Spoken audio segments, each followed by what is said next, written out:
shit, I need a wig Uber. I know that's right. You're gonna be hot. Girl, you right. Before they ask your aunties, what's wrong with gonna my have neck? that drip that come right down the eyebrow. It's so true. I'm gonna try to last but you're right. I'm already starting to sweat. Oh, okay. It's like the Whoopi Goldberg in Sister Act wig. Was she trying to hide all them dreadlocks? Right. Yeah, that big ass wig. That's exactly what it looked like. Issa rap for Insecure. Ask your aunties. His ex just got out of jail. And I got a question for y'all. So get your cups ready for Minoritea Report.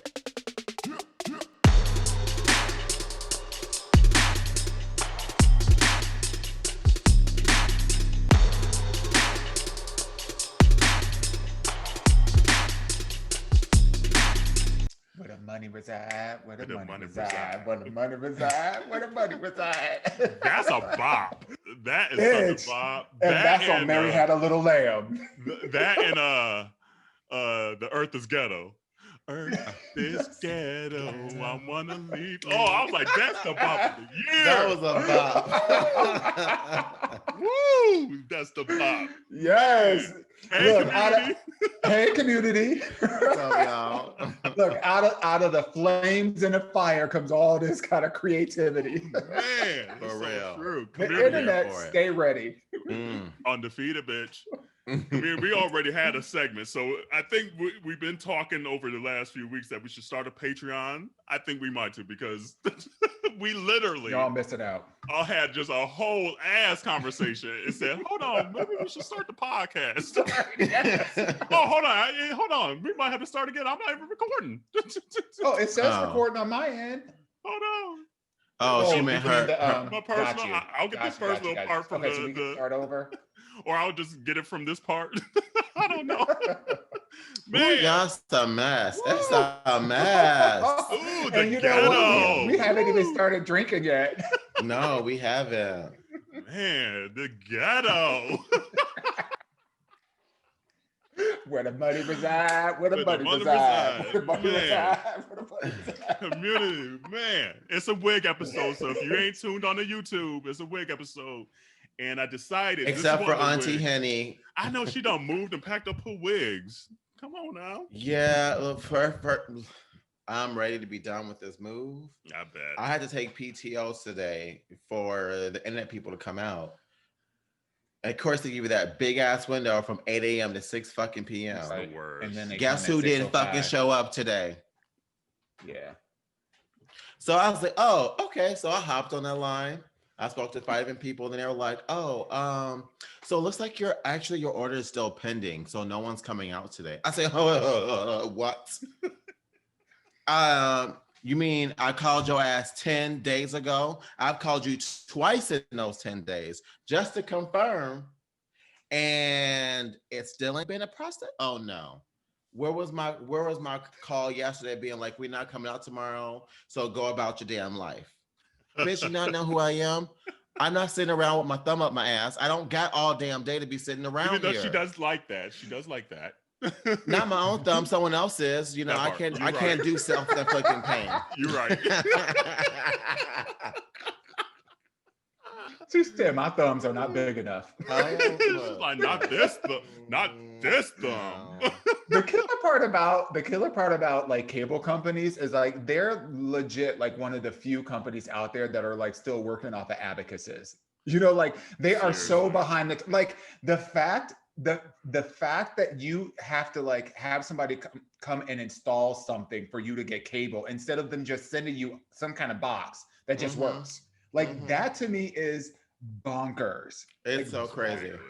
And then they had the audacity to be like, "Oh, so actually someone came today." I said, "Wait, which one is it? Is the order not approved, meaning no one's coming today, or did someone actually fucking come? Which one is it? Y'all don't have y'all shit together." And then I'm like, "I want to cancel." I was like, "All right, cancel my shit. I want my money. I'm going somewhere else. I'm not doing this because y'all playing with my money. If I can't work, that means I can't pay you, which means what the fuck are you doing here? Besides taking my money, you can go. So of course, when I threaten to cancel, someone can actually be there tomorrow. Wait, you just told me you don't know. So now you know something? All of a sudden. How in 5 minutes after I done got it in the ass, you know something? So you telling me your head is that far up your ass? That's where your brain is. They got a button. They got a button that says, "Oh, they got in my ass." Push. Right. Okay. Oh, well. Let me give you Showtime. Let me give you HBO. For real. But y'all ready for this though? Y'all ready for this? And then we'll move on to the next part. So I was like, well, if they can come tomorrow, then I'll keep the service. But I need to make sure that someone's gonna be here. They need to note to call my ass and give me a 30-minute window so I know to be ready. Because I have to work at my friend's house because I don't got the internet. So I have to make sure I go from my friend's house back home to let the asses in. So he was like, okay, well, let me do this. Click. Did this bitch just hang up on me? So what the fuck is happening tomorrow? To be continued, community. Y'all hear about it next But week. you know what? You know why all that at. stuff happened though? See, you spilled the tea on yourself, Jerrell. Because because community, y'all got to watch this on YouTube. Because that look Jerrell just gave Dawon. I was like, huh? Because you said right before we started recording the podcast that you got an AOL account.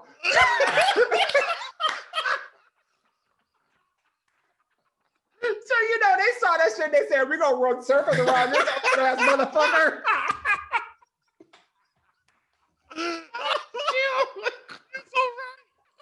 I know. She's 85 years old. She'll be happy for anybody to come visit her.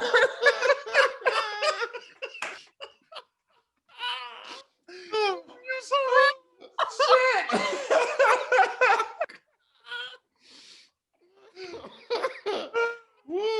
Oh yeah, to be continued.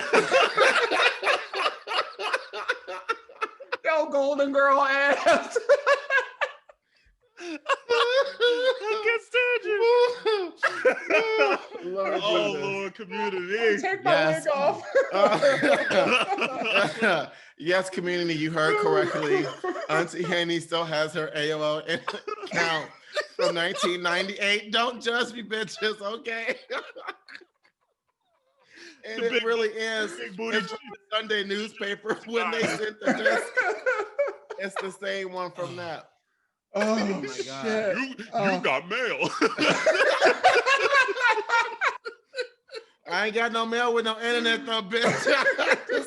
I ain't Look, got she shit. still got that dial up. Right, that's what I need to do. Look, at this point, I'll be okay with that. I wouldn't need these helpers. Oh my God. I can't. Oh my Lord. Oh, community, we acting up already. I know. I got this big ass wig on. They already said I was gonna be sweating. I didn't know I was gonna be sweating the first 6 minutes into the episode. Oh Lord Jesus. Yeah, we got to start a Patreon because all these extra nuggets, community, y'all need these. Y'all need to hear these. Look, we try to keep it down to just 2 hours. We try. No, we try to keep it down to like an hour and a half, maybe like hour and 15. Work. It never works. I know, like this. I'm gonna read the text I got today from a community member about how long our episodes. Let me see. Hold on. Like, I'm working it. He goes. 2 1.5 hour podcasts this week. Are y'all turning into Joe Rogan? I'm like, bitch, I know. I know. I was like, we were supposed to, and thank you, Monique, by the way. We were supposed to only have Monique for an hour. And then we just got to talking. And she kept egging us on, so we just kept going with it. She's like, she gonna give us it was I'm not gonna lie, it was tough nailing that down because she and I went through it to get a date. And she was like, I got 40. Y'all don't even know. And it worked out so great. She was so amazing. It was everything that we wanted. But she was like, yeah, I got 45 minutes and I've got other things to do. And 2.5 hours later, we're like, what the hell? And we're like, damn, we haven't talked about the new year. We ain't talked about like the Capitol stuff. We ain't talking about shit. Okay. So not at all. So, community, you got that bonus episode. You're welcome. Thank you, Monique. Yes, thank you so much. It was a good way to start the year, though, because I ain't gonna lie, like, I like listening to the episodes. I was like, oh, bitch, yes, I remember this. I was getting hyped all over again. I'm like, good. I need this. I needed this. It was good, but I don't even know. I lost my train of thought. But happy MLK Day, by the way. Damn, yes. Thank you, Martin. Hey, yes, Martin. Come on, y'all. MLK Day, and I'm excited because I had the day off. This is the first time I've ever had the day off. It's the first time. Me too. Hey, yes. Look, like because I take it off, and I normally like go to like a breakfast or like a march or like a high school something, you know, in the community. Last year, I went to this amazing brunch and breakfast. Oh yeah, I remember that. Yeah. At 6 a.m. It was a prayer breakfast. Okay, you know, Black folks. So it is a prayer breakfast. It's a prayer breakfast. Did they have a choir singing too? They had a choir. They had 2 choirs. They had a spoken word. Oh, that's right, because you went live or so, or you put it on the. Yeah, I went live that day too. Yeah, right. It was amazing. I'm sad I won't be able to do something like that because again, it's just like such. Yeah. I love starting my year off with MLK celebrating because it's just sets the tone for all my Blackness for the rest of the year. You know, like I'm just. Yeah. I'm ready. So, but you know what though? What's that? You know what though? Consider all the shit that's been going on this year alone. I'm happy to say my little black ass in the crib. Bitch, I've been watching. I don't know about y'all. And we'll get into this later, but I've been watching TV with like popcorn. Like, this is the best show ever. Girl. This is so some real ass reality TV shit, girl. Like, Shonda Rhimes write this? I said, bravo, who? Seriously.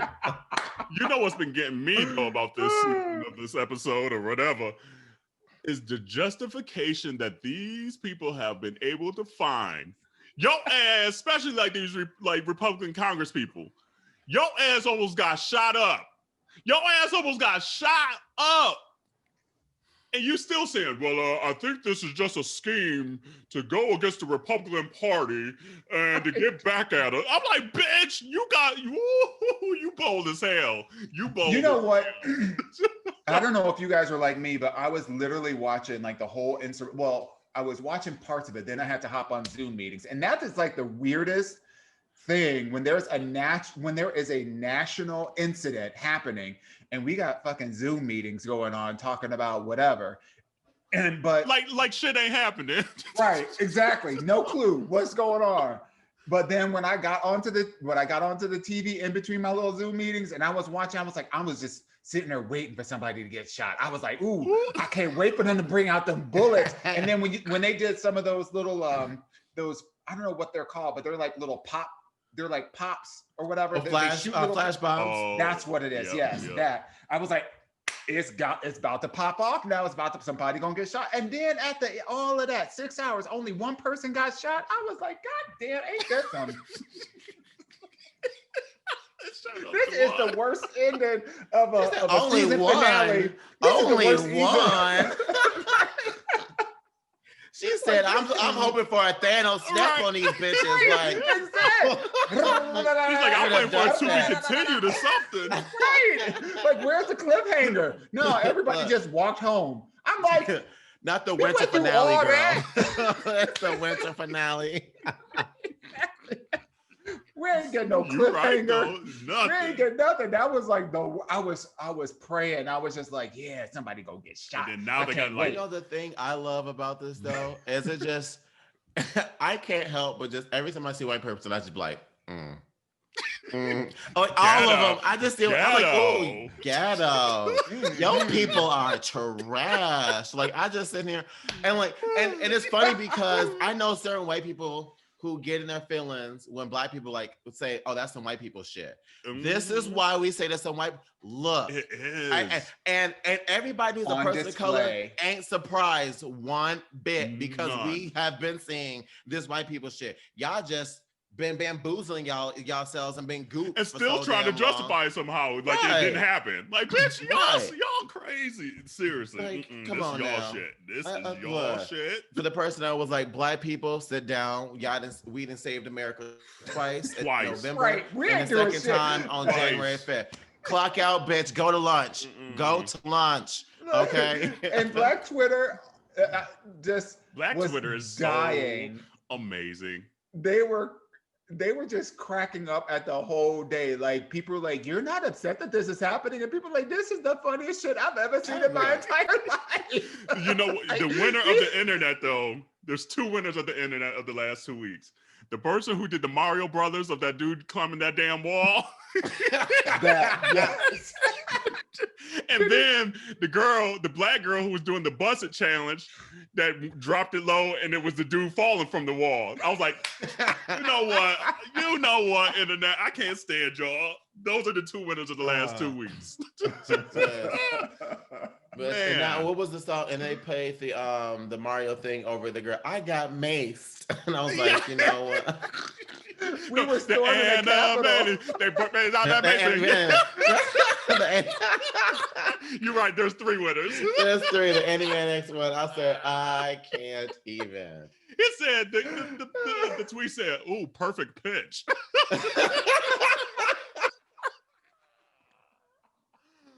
I cannot stand it. I can't. I'm done. I'm so done with the internet. But you know what? I was so glad that there weren't no Black people. and I'm sure there was probably a couple of little sprinkle. But like, I'm just glad that this wasn't like a Black event. I was just like, let y'all destroy y'all.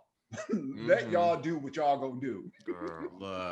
And you saw the people in the airport too, like the no-fly list, and they was bitch. Peter.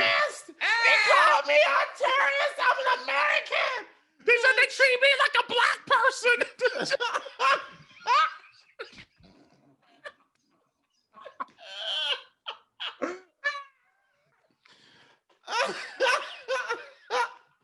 I can't. But you know what? We prayed for this. We prayed for this. We did. One day you gonna be treated like us.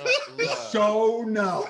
Look, until you do right by me, girl. Look, we've been waiting. Our ancestors are up there laughing. Yes, look, they doing the Busted challenge now. Right. That's what they up there doing.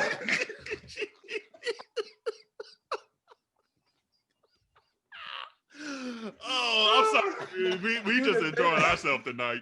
You know, they always say the Lord comes in his own time. So he work in mysterious ways. Right. Right. And the dude said, "Oh no." That took me all the way out. I was like, did the dude say, "Oh no"? Oh. Man, so I saw one that was delightful too, of these two Black kids that were these two young Black men that were selling merch outside, and one of them was like, "Call me Nah." He went on the record as Nah, and it said Nah said, "I ain't about that," but Nah said, "You can help pay for my college tuition by taking this money." So I was like, "Nah, Black people, not to show up being like these white people gonna want some shit." Seriously. Let's just buy some shit. I was like, you know what? You better go ahead and scalp them bitches. Go ahead and scalp them. Exactly. Absolutely. Man, and now they got so many like National Guard and shit in the Capitol and for the inauguration, and rightfully so because these white people are going crazy. Mm-hmm. But Lord, I pray nothing happens. We just need to get old boy out. He's impeached twice. First one in American history. Like how you get to two? Like we can't even fuck up twice. And this dude done did enough to get impeached twice. And then there's still people. There was 197 Republicans still said nay to the. Yeah, right. Look, how you get a write up on your way out after you already got fired? Reg. You said, fuck this 2 weeks, bitch. Like, that's like your boss being like, oh, you showing up late the day before you get ready to leave? Write your ass up. I hate you, Dawon. That's so true, though. Oh my God. You right. I made this shit up. Like, what is going on? The world is just looking at us like, what the said, hell? just go home. We just gonna mail you your check. You don't even gotta show up no more. Right. Just go. Exactly. Let's go. Let's go. I'm loving it, though. I'm sweating. I love it. I bet. I was watching, I don't know if you ever saw this show on Amazon called Jack Ryan. It's kind of like a military-esque show. Have you seen it? I just got hip to it literally last weekend. Are you on the first season or the second season? Burn through all of them, baby. Who's in it? You know what? I like the first season better than the second season. What's his name? Do you remember that movie, The Quiet Place, where like you can't say anything? He's the main character from that. Yeah. And he's the one that wrote it. The guy from the Office. And the Office. Yeah, the mousy brown hair guy. Look, I like how I went to the least thing he's known for to reference this white dude. Remember that? Remember that movie from like 2001? And nobody said anything. It was straight to DVD. Actually, that was a pretty good movie. It was a good movie. I'm not gonna lie, it was a pretty good movie. But, I was watching that. Chris something. Yeah, something. John Krasinski. Kirk Kaczynski, something like that. Alexa. Yeah. Of course, Alexa will be here. The second season, they're all in Venezuela, and there was it paralleled a lot of what is going on here. Like I was watching this, and I was like, wait a minute. Especially like the last 2 episodes. It's like, yes. What? Wait.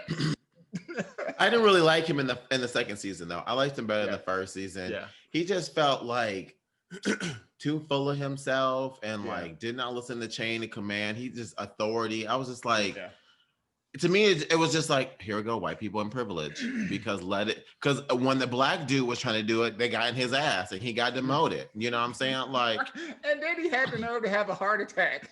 Oh, right. I mean, not a heart attack, but like a heart when he was chasing the dude, and he was like, I was like, that's a real last moment. I'm sitting here like Dawon do with sports. I'm like, I don't know what the hell they talking about. I'm just gonna play with this Serena hair that I got going on. It's really, honestly, like if you have a good weekend, like a long weekend or whatever, it's definitely something to check out. It's really good. John Ryan. I was watching Jack Ryan. I literally just finished Jack Ryan. Jack Ryan. It's a Tom Clancy novel adaptation, but it's more like action packed. So okay. But yeah, speaking of TV though, too, y'all saw that Insecure season 5 is it? Yeah. I haven't thought. I haven't processed this yet. I haven't processed this. I'm probably gonna not watch the last season.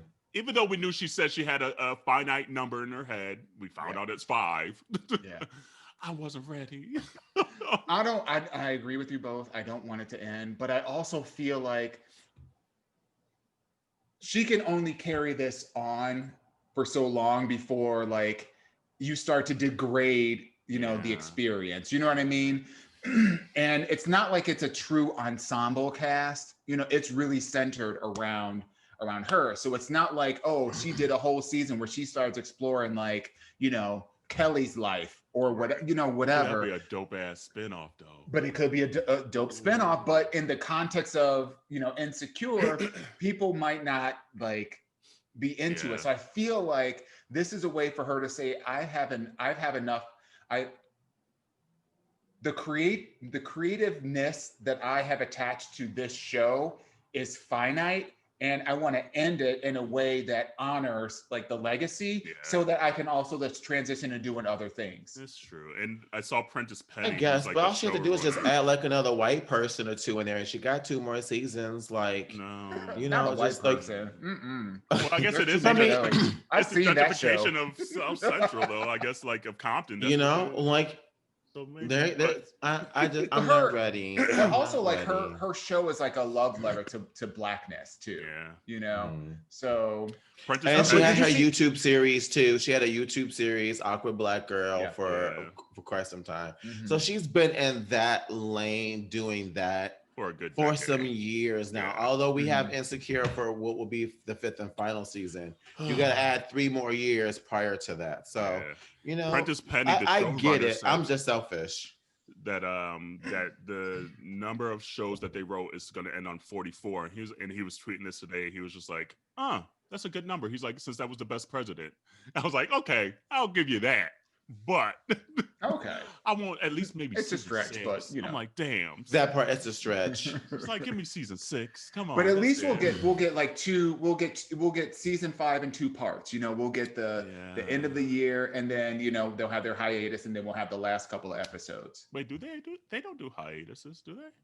Don't they? No, it's only 10. They know. Yeah, they know. Yeah, it's only 10. Well, scratch that. I said that. So you better give us 12. Right, I know something. Well, write them from your AOL account. Maybe that might pull some weight. Maybe we do a live like community watch or something for the last episode. Maybe we figure something out. That would be cute. Yeah. Like, that would be super cute. Mourning the show together. We'll figure that out. It'll be interesting to see, like, what are your predictions for what will happen in season 5? Ooh. I don't even want to think about it.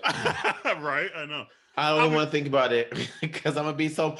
Because the reason why, because if I put the energy into it and that's not what I get, and it's the final season, I'm gonna be mad. So I'm gonna let it be a blank canvas, and I'm gonna let them just paint whatever they want and give me whatever they want, and then let that be it.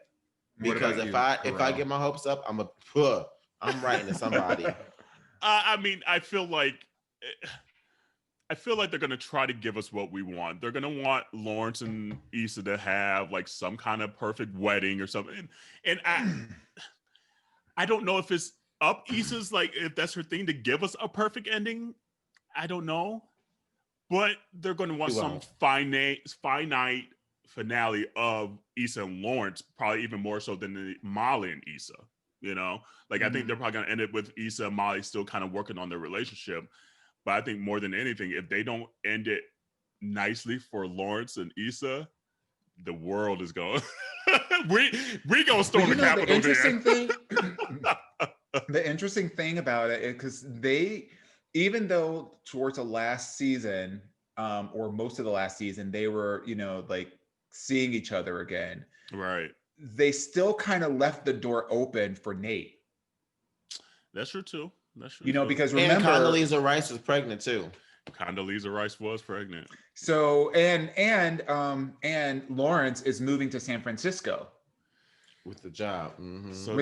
So like there is some, maybe that's the ending, that she moves to San Fran. There's some interesting thing. I don't think that'll happen. I don't think that'll happen because especially since it's a love story of Compton. I don't know.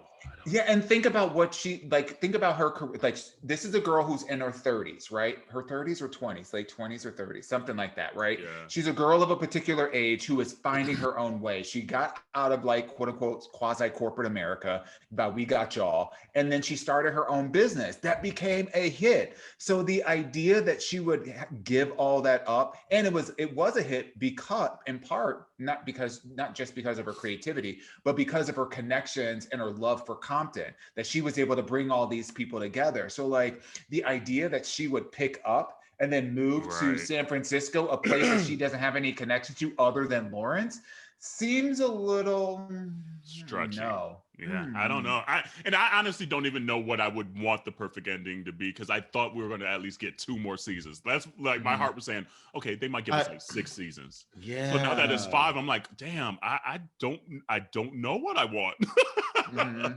So I'm just glad they got 5 seasons. I guess I'll thank you HBO for that, for a black. I mean, we could have 6 if she didn't take so damn long. Oh, you're right on that. That part. It's like you found a way to work during quarantine to get this show done. You could have figured a way when you was making movies. But anyway, they do have a lot of other tangential storylines that they have to kind of like figure out, like Amanda Seals' character, her character, and and dealing with like not only her postpartum depression, but also what's going to happen within the context of marriage. And you've been saying, Kerel, this whole time that you don't even think that the baby is his. I sure don't. So it could be really interesting figuring that out. But no, the biggest elephant in the room is what's going to happen with Molly and Issa's relationship, because quite frankly, those two are also at a crossroads. You know, they have been they recognize that they're. What, girl? Why am I psychoanalyzing this whole show? I'm just realizing.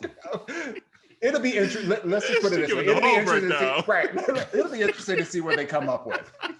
So you're saying you like the show? Right. You're saying you like the show. Just a little bit. Yeah. I need then if Insecure is getting off the air, then I need at least maybe. Well, you got to think, Dear White People, it's going to be their senior year. Coming up too, so we're probably gonna lose that show too. Yeah. Damn, we need new Black shows to replace these that are like this forward thinking, like this pushed Black television forward. Those two shows alone. So we need some new shows to continue to push us forward and give us the stories that we all still relate to. That is not there's some stereotypical because that's just Black culture. That's how we are, but. Pushing the story forward, we need some replacements. So I don't know what it's going to be, but damn. But I do love the fact that specifically with HBO has been down for the people for a very long time. You know, they've been like back in the day with The Wire, like if you haven't watched The Wire, like I rewatched The Wire from like season 1 all the way through season 6 or 7 or whatever. That there was some good ass writing. So I think are they bringing The Wire back? Oh no, they're bringing Boondock Saints back. Right. That's what they're bringing back. Yeah. So I do feel like the appetite has been whet for a long time for Black stories, and we've seen like studios tapping into Black creatives to bring those stories to life. Even with that new show, the Bridgerton. And even though that's not like a Black story, the fact that they have injected, us into like the high society of, that world or whatever, it's pretty interesting. So, so we'll see. Sorry about that, y'all. I don't know. My Zoom just quit on me. Oh, AOL. AOL.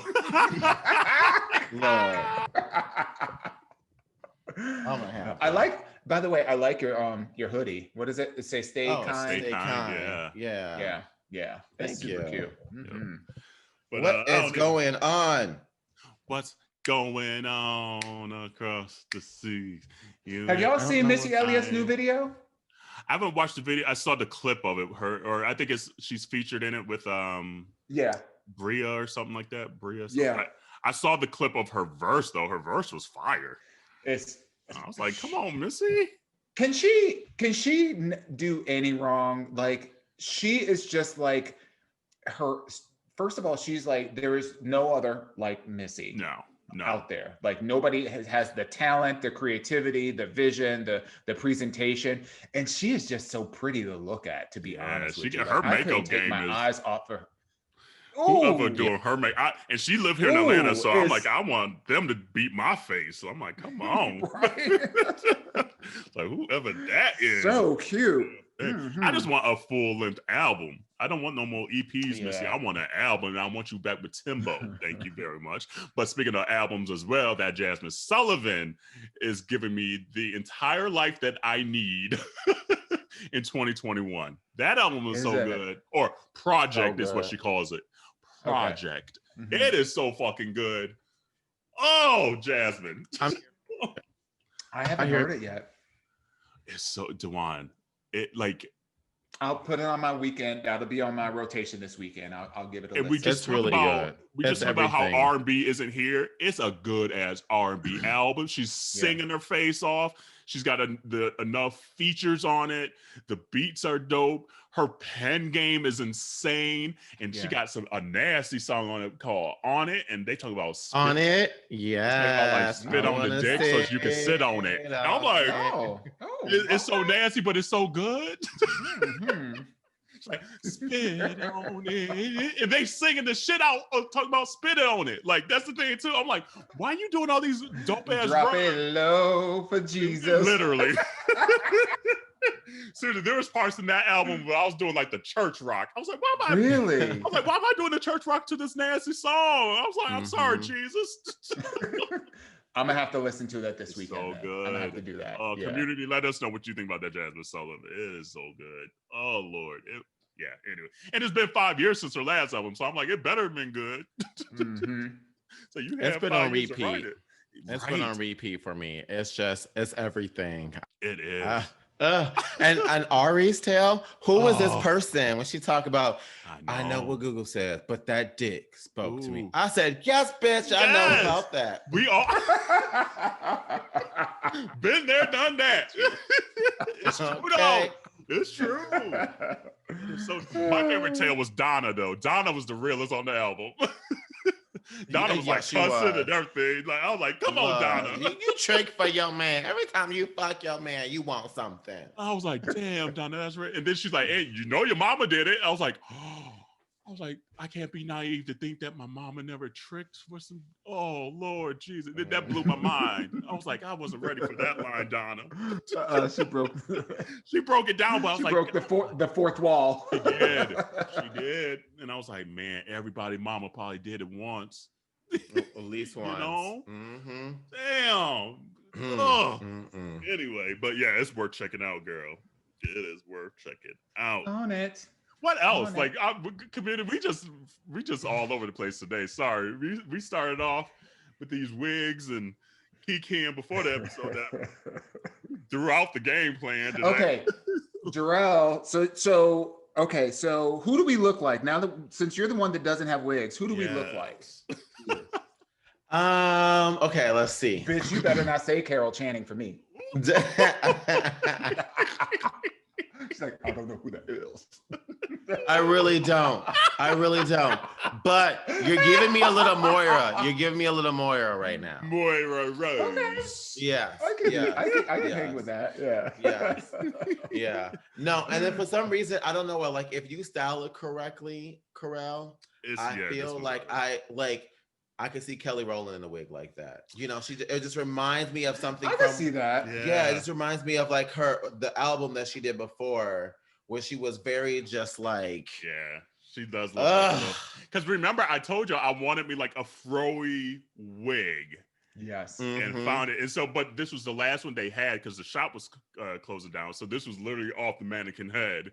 So it's kind of. Did you go to the beauty supply? Well, remember I put that tweet out like when we voted, because I live in East Atlanta, so it's blackity black, and the beauty shops are owned by the Asians, and so it was next to the voting place Corey and I went to, and they had a buy one get one free wig sale going on, and I go, ooh, Corey, I was like, you want to go get some wigs? He's like, yeah. I was like, see, that's why I love your ass. I was like, I would marry you again just for this one day. So we went in there and we were just having a ball in there. And like people are coming in and out just looking at us like, what the hell are y'all doing in here? But like wig shopping is a lot of fun. It's a blast. It is buku It's fun. everything. Yeah. And so it was buy one, get one free. So I got this one. I ended up getting like 4 wigs. And then we were like kikiing with like the Asian lady, and I was just talking to her. I was like, "How long has this shop been here?" She's like, "Yeah, we've been here for almost 40 years." I was like, "Why are you closing down?" She's like, just through COVID, it's just been tough, and we're coming up to another year, and we just can't afford the rent to do it another year. So she's like, I'm just gonna hang it up. And like I felt for her. I was like, oh my God, like this has been your life, like giving black women wigs and black dudes wigs, but so it's like Corey was like, oh, I like that mannequin head, and so she was like, just take it. She's just take it. And so like I got a couple black mannequin heads for the wigs and everything. So it was just a cool little moment or whatever. But yeah, got this wig, got a red one like this one that was fresh. So that one's fresher than this one. Okay, come on, Janet Jackson. Right? Yes. Anyway, but yeah, it was great. I was like, if I was your girl. Ooh, that's a good ass song. Sitting over here with lust in my eye and a hand, don't give a damn man. Oh man. Oh, I know what we needed to talk about before we get to Ask Your Aunties. Wonder Woman. We haven't even talked about Wonder Woman yet. There's a reason why. You right on that. That part. Ooh, that's it's time for no I'm kidding.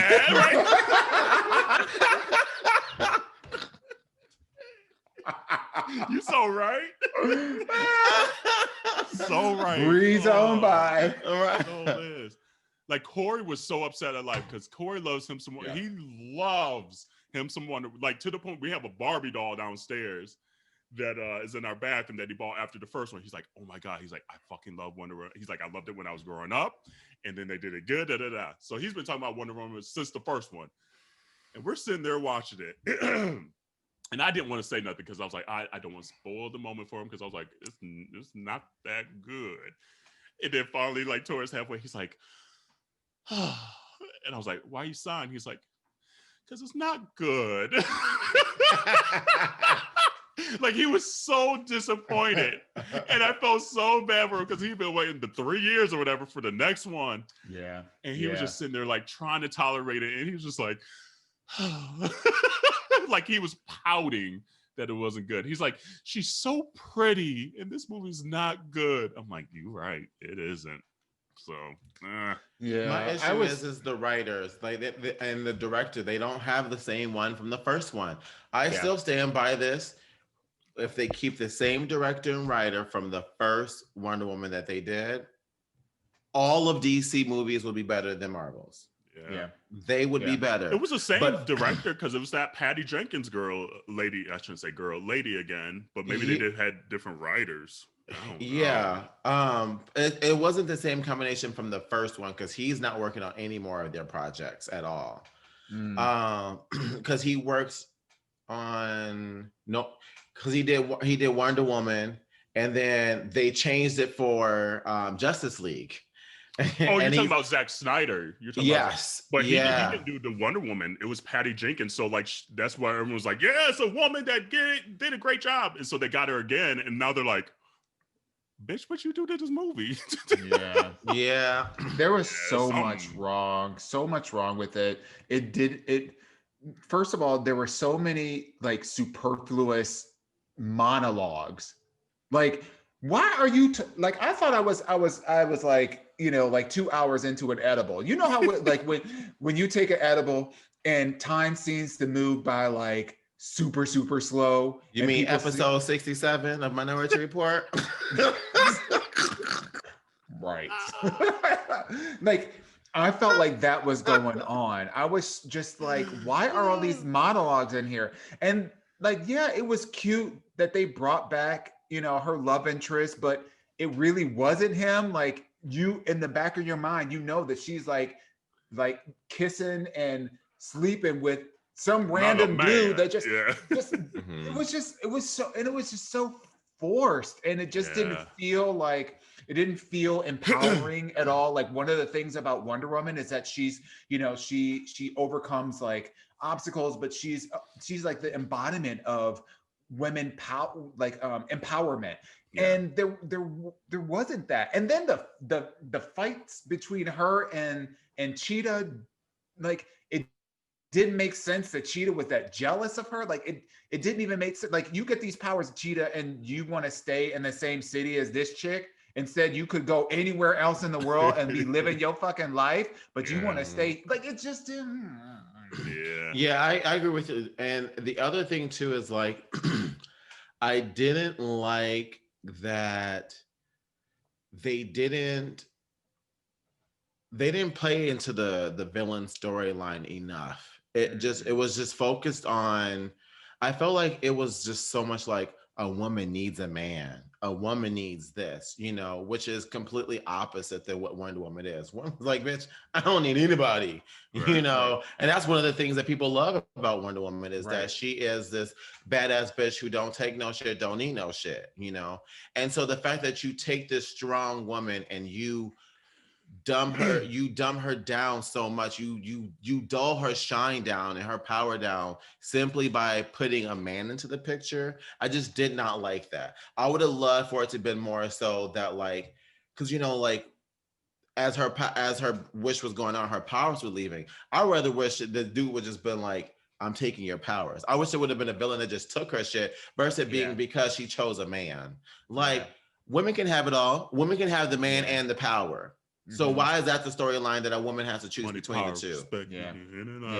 You know? And the whole wish stones thing was like when I recognized that was the premise of the movie, I was like, and that was like probably 20 minutes in because the first fight scene was about 15 minutes. Like them fighting the petty robbers in the mall. I was like, okay, this is interesting. Hopefully it'll get better. And then they said the wish stone. I was like, oh, that's it. I know this is gonna be trash from here on out. And then you had another 2 hours after that. Show did.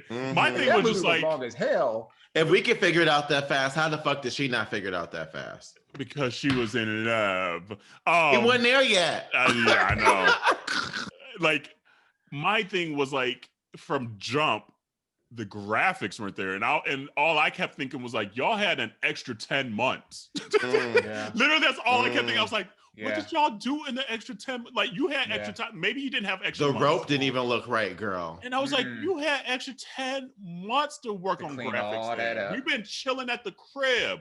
Y'all could have found like an extra $2 million to fix these graphics. So once, literally from the opening scene, but the little Gal Gadot, Wonder Woman running through, I was like, these graphics aren't good. So immediately I was sitting there, but I was like, okay, let me shut up.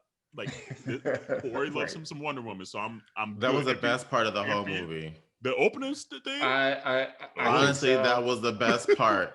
That was the best part. What else was there? There wasn't. Literally. Except Gal looks great still. So I was like, Gal, you're just so fucking gorgeous. And then when she got out of that car, bitch, I want to have a moment like that with that dress. Girl, with the leg out. I want to have a moment like that. She said, I'm gonna have my Angelina Jolie leg out. I ain't gonna lie though. That one scene when she was getting her ass whooped, because she was losing her powers at the little White House, whatever, and she was like cut up, and they tried to make her look ugly and beat up. I was like, you can't make her look ugly. I was like, y'all really tried it. I was like, y'all can see the makeup that y'all put on her to make her look ugly. It's hard to make her look ugly. Kristen Wiig, I liked Kristen Wiig. Like, I thought she was the right person for the role, but I feel like they tried to cram so much in there. Like, either you're gonna have the Wish dude as the villain, or you're gonna have Cheetah as the villain. That's it. Like, that's it. You only have 2 hours to figure this shit out, and to have both. They had 2 hours to figure that out. That's the thing. They just could never figure out who they wanted to be the villain. Yeah, I agree. And so, but Kristen Wiig looked great in that little black dress. I was like, come on, Kristen Wiig, yeah, she looks good. Yeah. I agree with you. I think she was the right person for that. I think it was just bad writing of her character. I was honestly, I was really skeptical because I was like, oh, I don't think she's gonna do good at this. Yeah. But for what she was given, she did a good job for what she was giving. I think I liked her better than Gal Gadot in the movie, if I'm being honest. She gave me about 70% of Michelle Pfeiffer as a Catwoman in Batman. Yeah. She gave me about 75% of that. Yeah. Because I feel like I think the biggest downfall of this whole movie was the writing, because the story didn't add up. The dots weren't connected. And so like, if that's not working, like it wasn't believable that Kristen Wiig was that jealous of this one person, because they didn't even show them working in the same, department enough for her to be like, jealous of her. Like that didn't even make sense. So like the fact that she was so like pressed, that wasn't like single white female, I get, but that wasn't even, they weren't even friends. They had one lunch, like one brunch date with each other. And that's it, And then old dude with the wish stone or whatever.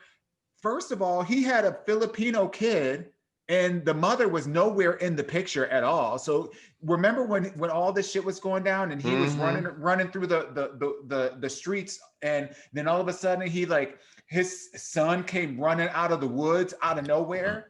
Yeah. Like it was like, you're right though. What is going on? What is going? What don't make sense? This is my last piece, and I ain't speaking on it no more. I ain't gonna see it ever again. But I think the other biggest thing that really ticked me off is any scene with them running. Any scene with Wonder Woman running looked so bad. Yeah. Any scene with Kristen Wiig running looked so bad. Yeah. I said, white people don't run. They just don't, they don't like, they don't know how to run. Like they do marathons. So it's like this weird, like little jog. It's not, no, we gonna sprint, you know? And I know I'm a track coach, so like whenever I see somebody running, I critique. I can't see a single movie or nothing. I am checking for a form. Mm-hmm. It was so bad. I'm like, you're supposed to be an actor. Mine is always like, I hate movies when they're either flying or they're supposed to be wind. Like, I'm like, if they flying in the air like that, the wind is supposed to be like back and your hair's gonna be crazy. Yeah. When it's just like I want to see cheeks like this and shit. Literally, if your hair is just kind of barely moving, that bother in any movie bothers the crap out of me. I'm like, that's not how wind works. They were just so it's my farts lazy. Don't even work like that, okay? They were just so lazy. Like, remember how they introduced the invisible plane? Like all of a sudden they get into a plane that was part of the museum that probably didn't have any kind of fuel in it, but somehow magically it had fuel enough for them to get in the air. And then apparently Wonder Woman has this magical power within her to turn this machine invisible. Yeah. And I'm just like, that's how they're introducing the plane. How is DC how much worse than Marvel? Like, I don't get, and I get that like culture breeds culture. So like Marvel at this point, they have it so down packed that they're breeding everyone inside there, no pun intended, breeding everyone inside Marvel to be excellent 25. With their movies and everything. Same with Pixar. Like Pixar doesn't flop. How is DC this bad? And I don't know, especially when the comic books themselves are so have good. The perfect stuff. They're so good. Like the DC comic books are better than Marvel comics. And I don't get it. I don't like there's so much there just already mapped out for them. It's like, bitch, just paste it together. It's fucking Superman. Yes. I feel like with Pixar, there is a formula, you know, that there's a formula that they follow that helps make those stories so engaging. Right. But I feel like with these comic book movies, I feel like they try to make it 21st century. Like they try to evolve it. And the reality of it is these comic book movies don't need any evolving at all. Like they change up, you know, like how all the DC characters, all their clothing is all like dark, you know, and it's like not vibrant like it is in the comic books. Like they try to like take the prototype of what it is and say, okay, we're gonna do Wonder Woman and throw a couple of the elements that are signature with Wonder Woman, but then make a whole new movie that has nothing to do with But how does Marvel Woman. do it so good? Because theirs are dark. Like I don't get how Marvel is so I think it's because they much better than DC. They stick to the script. They stick to this is what the storyline is. Like this is how these loop in, this is how they intersect, and they don't try to, you know, make it their own. It's like we got the comic books. We know what characters are in which, you know, volumes and how people intersect. They need to fire everybody. You know, look what they did. Look what they did with Black Panther.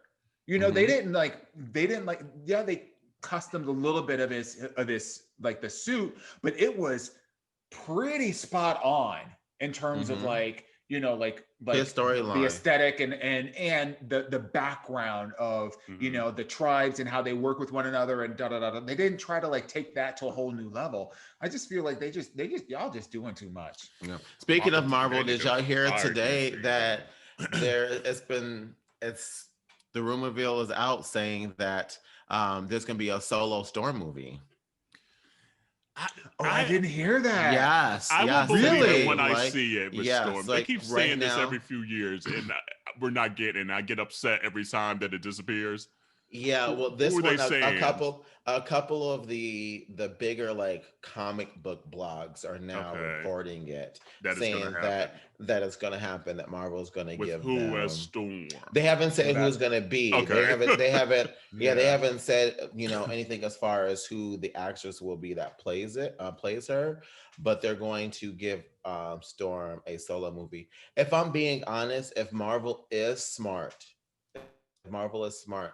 They will break up the X-Men and they will do a couple of individual X-Men stories and put them in and merge them in. Like they did all their other Marvel shit. I agree. Yeah. But you know what? Absolutely. I will tell you, it's been a hard road finding Storm, because Storm, in my opinion, I used to hate Halle Berry as Storm, and now I love her the most as Storm. She's the best one out of all the Storms. She's the best one, except for that wig, because this wig was better than that second wig. one, bitch. The Mary J. Blige wig. The foghorn, leghorn wig. Go, Mary. Boom, boom, boom, boom, boom, boom. But they always mess that up, and Storm is such a beloved character that it all hinges off of the casting. And I think they did a really good job with Gal Gadot. She's definitely wonderful. She's amazing. And I love that they picked somebody that, at least in the US, we didn't have a lot of exposure to. So it was like, you get to experience that actor and that character without, like, because when Halle Berry does anything, it's Halle Berry doing something. Just like if you have Tom Cruise in anything, you see Tom Cruise in that thing. Tom Hanks too. Yeah. So, like, they need somebody that isn't as well known, but also embodies the grace, the ethnicity, and all of that Storm brings to that Storm's character brings to those kinds of stories. And the graphics gotta be there. I mean, the truth is Marvel. And the truth is Marvel, I think they also know, and they got to be smart about it too, the Black people's beloved character is no longer with us. So we need another symbol of Black representation in Marvel. Yeah. And why not make it Storm, who is another strong Black woman, to play the role too? Yeah. So please don't mess this up, Marvel. You've had a great track record. Who do you think could do it? Who do you think? I'm trying to. What's that? Oh, what is her name? It starts with an M right now, and it's escaping. Michelle, not Michelle. God, hold on. I'm trying to find her. What show? Movie? I don't know exactly what she's in. Hold on. She's like a darker lady, short hair. Go with y'all, and by the time y'all figure out who y'all like, I'll figure out her name. Spiffy clowning you right now. Alexa, Alexa, he's already clowning me. He's already clowning me for the wig, so he's gonna be like, "Your wig is dry."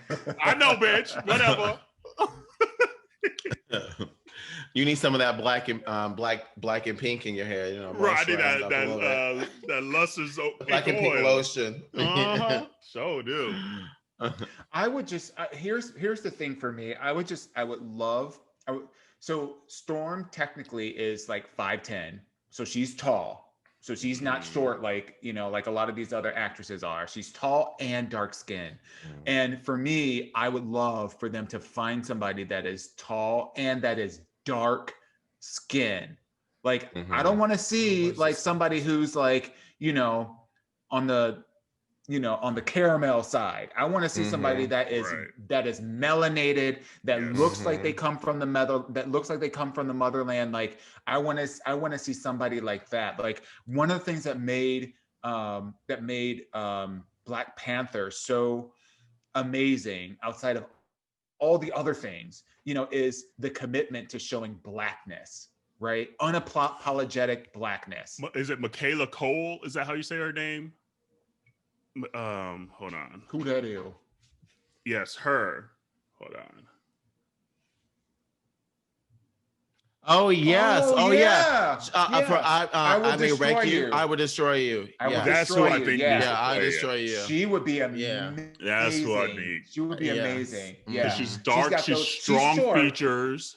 Yeah, she is a little shorter. She's 5'7", but she's got those cheekbones, and just like she does have like that grace. Yes, I think she like if Aunt Viv in her prime. Yeah, Aunt Viv in her prime would have been the best. That's the tone that you need, like the skin tone you need is like hers for sure. Yeah. So we'll see. We'll see what happens. Not no Zoe Zeldana or Zendaya. No Zendaya, even though I like Zendaya. No, but no, we don't need her storm. Ladies, they are already in Marvel movies, so they can't be in another Marvel movie because they already have characters. I'm just saying. That is very true. Thank you, Lord. Or no Esk. None of those. And the next big one, I mean, I guess we're at an hour already down. But they had to push back the Marvel schedule just because of COVID, obviously, because they still haven't dropped Black Widow. So that's the next one. And it was supposed to drop earlier this year. So everything's back a year because they still have like the Eternals to come out with my homeboy. What's the Pakistan? Kamal. Yes. He is so fucking sexy. That man, he can get it any day, every day, whatever position. Wait, who? And the one brother that died in the Red Wedding, and the one brother that died in the Red Wedding from Game of Thrones is in it too. Where's his name? Where's this? You know who I'm talking about. What's the brother that died at the Red Wedding? He was getting married. Oh, you know I don't know that one because I stopped at the first season. But you know who I'm talking about, right? Alexa? He had like the little. Oh yes. What is his name? What is his name? I forget his name because it's been rumored that he also might be a little bit on the, might be a little bit of fam too. Hey. Wait. Yeah, but he's in it as well. But here's Kumail. Hold on, and he's married and all that shit, but he is so fine. He is so fine to me. Dawon. Yes. Oh yeah. Yeah. Ooh, Jesus. Yeah, he can get all of it. Woo, get the goodies. The goodies. Have the goodies.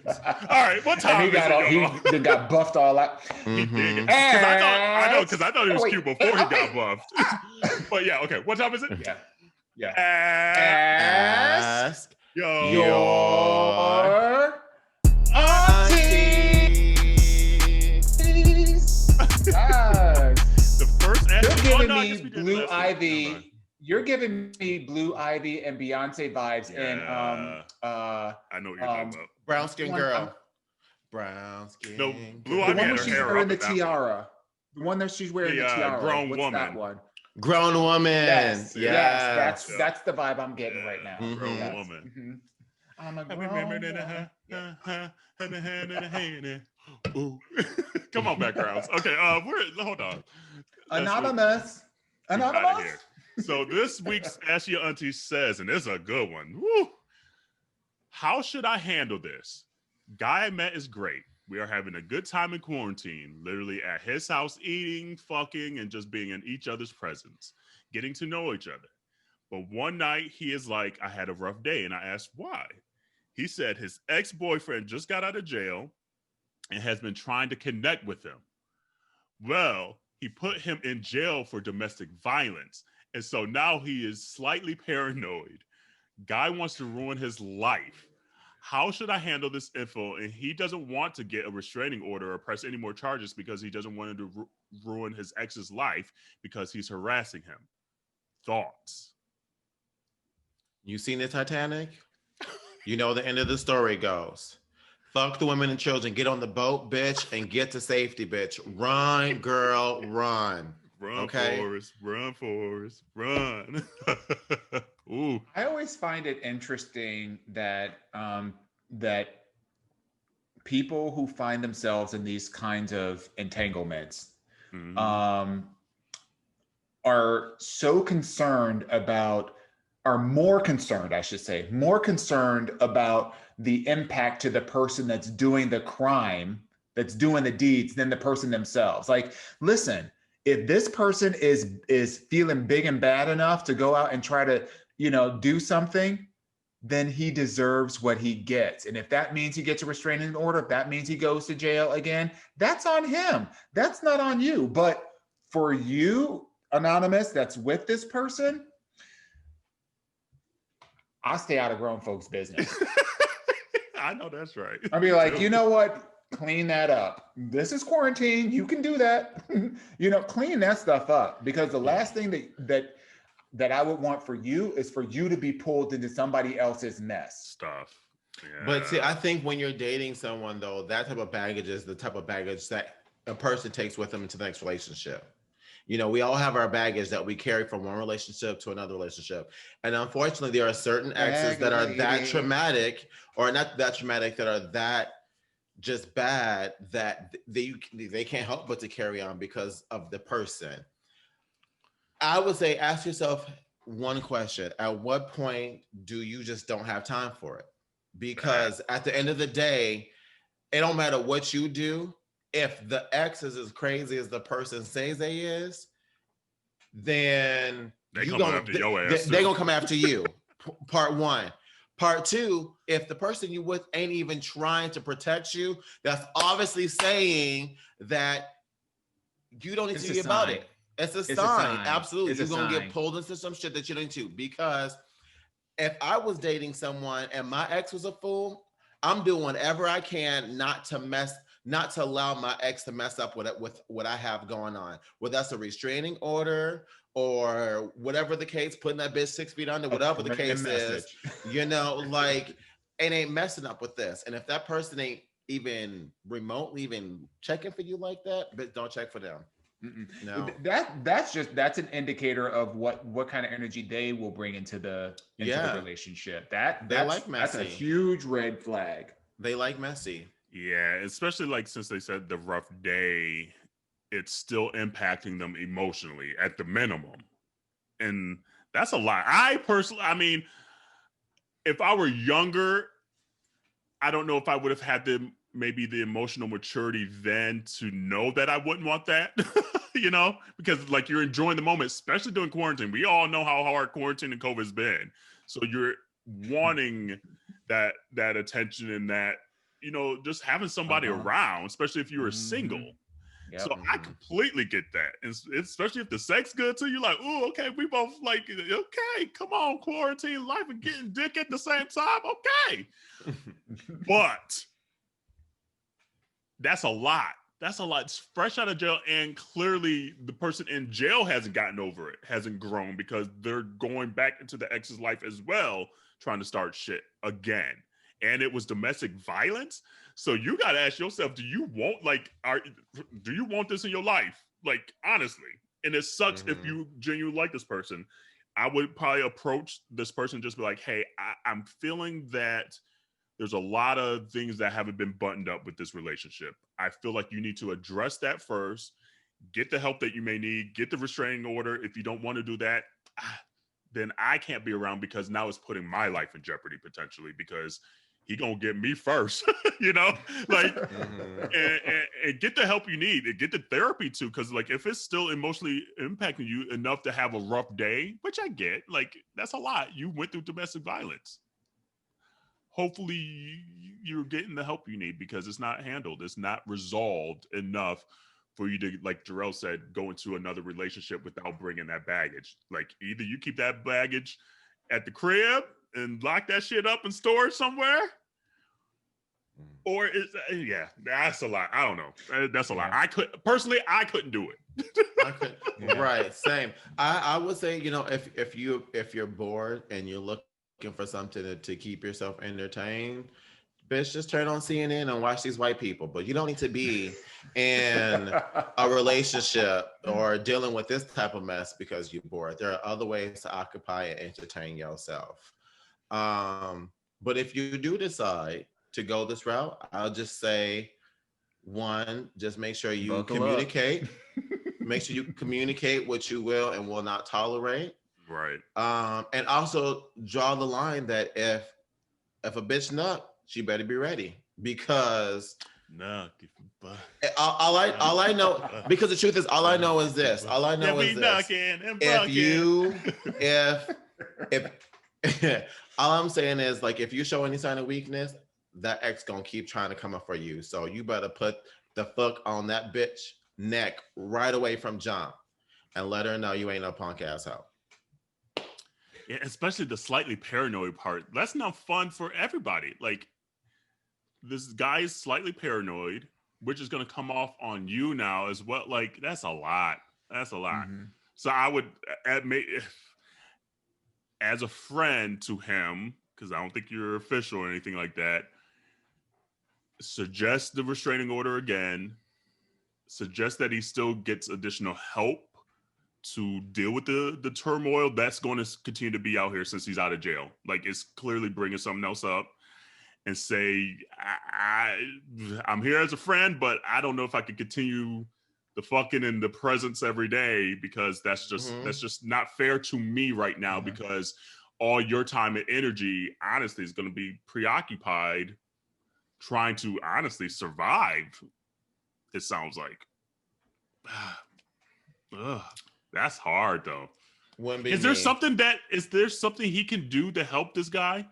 Like, can he go to a police office? Like, there's nothing you can do, right? It's one of it's his story. It's his story, and it's his journey. So he's really the one that has to be the one to get the help and ask for the help and see the help through. You know, otherwise you're just a crutch, and you're just someone who's getting pulled in the current and going down with them. Don't be that person. Yeah. And we've seen it time and time again. We know how that story ends. It's like, I seen Dateline on Friday night. Not Dayline. That's where all the pedophiles be. But yeah, that one wasn't an easy. I guess that wasn't like a rosy answer from us. I'm sorry, but that's a community. You know what? Like, we just put up the new Facebook private group. Mm-hmm. We'll pose this into that group. Give some answers to this one. Help us out, because are we missing something? Is there something we're missing that could potentially help the relationship if he thinks the guy is great? And is there another way to help the boyfriend, like, get a restraining order? It's, you know, I don't know. I don't know. This is a hard one. So I'm just surprised that, like, this isn't like pinging a whole bunch of red flags. Like, it's one thing if this is like a casual hookup scenario, and it's just like the plan is to keep this casual, there's no interest in like making this like an official thing, then you just say, you know what, I'll call me when this stuff is cleaned up. Then we can continue hanging out and you doing all the stuff. But if he's potentially saying, like, you know, oh, I want to be linked up with him, there are some big red flags here about how the first red flag is we're in a pandemic. You should be staying your ass at home. Just saying. And in that case, can you just send your Ask Your Aunties questions to AYA@MinoriTeaReport.com? Yes. That part. Right. I mean, it's the pickings are harder out here in the pandemic, you know. But I mean, it's been a year. I mean, I don't know. Would y'all have been able to survive a year without having sex and things like during this course? Luckily, we have been in relationships. That, like, it'd be tough. There would be a point where we're like, you know, if I'm being honest, and if I were single during the pandemic, I would have had the wherewithal to be protected probably through, like, for the first 6 to 8 months. Yeah. But after then, it gets tough. I need a little something. You know, I mean, I agree. I mean, I ain't gonna front. I ain't gonna front at all. Right? Same here. I agree. I would too. But there's a difference between, you know, stepping out and being all the way out. You know, like, right. I'll creep a little bit and bring my ass back home. But if you out here, you know, double dutching and everything every night, okay, then you're doing too much. Too much. You know, it would never be like never be like an everyday grinder thing for me. Like, it almost sounds like in this case, this person found someone that, like, at least they have mutual trust between each other to be each other's friends with benefits during this situation. Mm-hmm. So this is probably why this question came up, because it's hard. It's just like, damn, I finally found someone that, like, I feel comfortable stepping into quarantine craziness, doing this. And now you got the ex-boyfriend out of jail? Yeah. Damn! But let's be clear. being in a relationship in quarantine isn't easy as well. Oh no, not being at all. underneath and near somebody for so damn long every damn day. It's true. It gets exhausting. So, because we almost didn't make it in 2020. So, like, no, it's a true statement. Yeah, it's been. Yeah, like I would say, like it was weird. Like at first we were good, then like it went to a spot where we were just like, I'm just fucking tired of seeing your face. Yeah. Then it like went good again, and then now it's like some days you're like, I just need to see somebody else, like just for 24 hours. Like, cause like I'm tired of this routine right now. You know, and y'all got a whole house. Like imagine if you were in like a 1-bedroom apartment. Literally, like...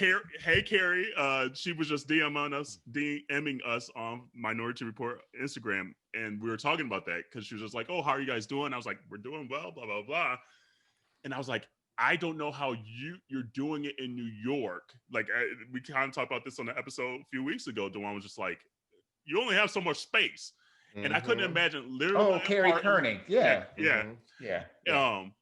Hey, Carrie. My apartment in Chicago was like 650 square feet. Like, I couldn't imagine my state of just being in 650 square feet doing this whole thing. So I applaud everyone that's like in these situations, especially if you're in relationships that aren't working and domestic violence like this question, or like family that's not supporting you being out, or Black trans family, you know, like there's so many situations that even though I adore my husband with all my heart, even though he bothers me some days, it is nothing compared to a lot of things. So I try to keep that in my mind, but it doesn't mean you don't get annoyed. You know? Yeah, we've had to learn in our relationship because, like, Fizz and I don't know, like we're both. Fizz is funny because, like, how Fizz presents himself is very like reserved and very quiet, but like y'all have seen it when he gets lit. Y'all have seen it, and girl, she comes out. Rapunzel comes out. She left down the bundle. Right. Twirl. Right. Twirl. So our relationship. So that's the Fizz that I get all the time, which I love and adore so much. And so, like, so much of our relationship is very jokey and fun and bubbly, blah blah blah. But like quarantine has like exhausted that avenue. Yeah. And so now we've gotten to the point of like we're learning how to be comfortable in silence and knowing that there's nothing wrong. Like that's the new thing that we've been having to learn, because normally when we're together, we've been apart. So that's our time to chat, and we're always talking when we're together. Now we're learning how to sit on opposite ends of the couch, not say anything, not with the TV on, and be just good. And not feel like, are you mad? Are you okay? Right. Like, are we fighting? Like, what's going on? Because that's normally the only time it really happens, you know? So there's been some things that we've had to learn just as a couple during this pandemic, as far as reading each other and evolving together. But that's a real 2020 did it. 2021 starting all crazy. Someone said 2020 or 2021 is just 2020 with bangs. Girl, yes. Right. Wait, I saw a meme. It was from The Parent Trap, and it was a stepmom looking at her like, oh. Yeah. And it was literally, one was 2020 and the other was 2021. It's like, you right. It's like, damn. But my parents, my mom texted me this week. They're already scheduled for next week. So when this episode comes out, they're getting their vaccine started next week. So like, it was weird when she texted me that, like, I almost cried. Like, I felt emotional. And it's kind of like, it was kind of like, remember when Biden was announced as president? There was almost like a heaviness you didn't realize you had on yourself. When she texted me that, I was like, you know, like I can finally breathe that they, knock on wood, will likely be okay. You know? And I didn't realize I was carrying that. Like, I knew, like, I was concerned that, you know, the older you are, the more likely, you know, but I didn't realize how much of a sigh until she texted me literally the date that they're getting. She's like, first shot on this date. And I was like, gonna be all right. They're gonna be all right. You know, and it's making me like watery now. And then like even like my brother, even though obviously he's younger than I am, he works for the state. And she was saying that they're lining up a lot of people that work for the state and everything to get their shots now. So I'm like, he's gonna be okay. And then like my sister's a vet, so I'm assuming she's gonna be able to get it soon and things like that. So I'm like, finally, there's a little sense of hope in a way, right? That that I didn't realize I was missing. I guess in a way that even though it seems kind of obvious that I needed some hope in this craziness, but when it's that personal, when it's literally your immediate family saying, I'm able to get XYZ, I was like, that's awesome. So I'm just waiting for Corey. Like I've been telling Corey with his diabetes, he has underlying conditions. I'm like, keep in contact with your doctor. The second that you're able to get one, you know? Because I don't know when I'm going to be able to get one, but it's like at least folks that I'm close with and immediately impacted by, please get a vaccine. So anyway, that's my little soapbox. I don't think I'm going to get a vaccine. No. I don't think I'm going to get one. Really? No. Wow. Yeah, I don't think I am. Yeah. Why or wow? Yeah. Why? And wow. Both. Both. Whoa. Like, whoa. I don't know.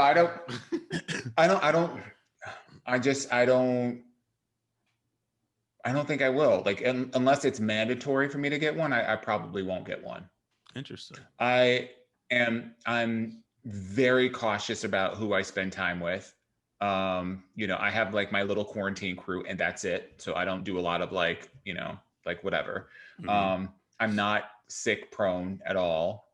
Not a single person in my family yet that I'm aware of, or maybe in my extended family, right. Has had it. Praise Jesus. Yeah. I just through my family. I don't, and I feel like even if I did, I would more likely be like asymptomatic, and again, I'm in my apartment 24/7, I barely go out except for maybe once a week, and that's to go get groceries if I have to do that, So yeah, I don't think I will. Yeah. I'm going to get it. Go ahead, love. Go ahead, finish. No, it's just I'm not advocating that people don't get it. Like I think and I'm not completely opposed to it. Is the point? Like I think it's viable. I think that people should do it. But if I don't have to, I probably won't. Because I don't take the flu shot now. Yeah, I don't take the flu shot either. But not like you, I still get the flu, even though I don't take the flu shot. And I've taken the flu shot and still gotten the fucking flu. So damn if you do, damn if you don't. But I'm gonna take it. One being is the truth of the fact is the numbers can't go down and people can't get back to normal if not enough people don't take it. Yeah. That's just scientifically true. If enough people don't take it, we're not going to get anywhere. It's 70 to 75% of the population has to take it in order for us to be like. Yeah. So that being said, I volunteer for tribute. I'm gonna go ahead and do it. If something happens, something happens.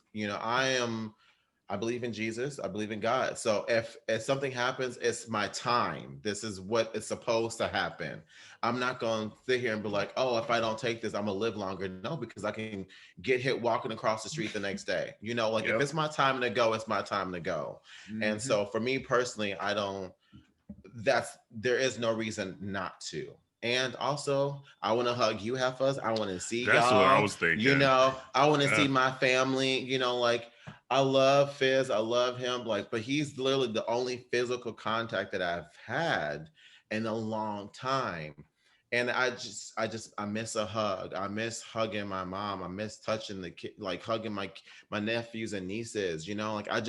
I miss that so much with other people. And if the vaccine can help me be able to do that with other people and protect me and protect them at the same time, yes, I'll do it. I'm getting it. Just like I have a niece that I haven't even been able to meet yet. I have a sick niece. Like that would be so selfish of me with a sick niece. You'd be like, oh, I'm not gonna get it, and then have it and pass it to her and complicate things even more. Oh, I wouldn't be able to live with myself. So if I gotta get a tetanus arm for a day or two, so be it. So like you said, like Jerrell, so I could like hug my parents, hug my nieces, you know, and things like that. And then being an asthmatic, if I were to get it, like I already have complicated lungs, you know? So it's just like, let me limit that. And honestly, another thing is just, it doesn't mean that COVID's ever going to go away. So if you don't get it, and you happen to run across it 5 years from now, that's still a potential case. And obviously, even with the vaccine, it's not 100%. It's still 90 to 95%. So there's still a chance. But assuming that you have both of the vaccines, right? Right. And that's another thing. Y'all better get the double doses out there. And you're supposed to get them within a certain period of time. 21 of each days other. and 21 days and 28 days. Yep. Yes. But my thing is just like, just for the long run, let me get this shit so I can do some shit. I'm tired of being in the crib. But the only thing is like, I don't feel like going back to the office. That's the only thing now. I've gotten so used to working from home. I don't want to go back to the office. And they were talking about I work from home permanently. I was like, I don't want to go. Yeah.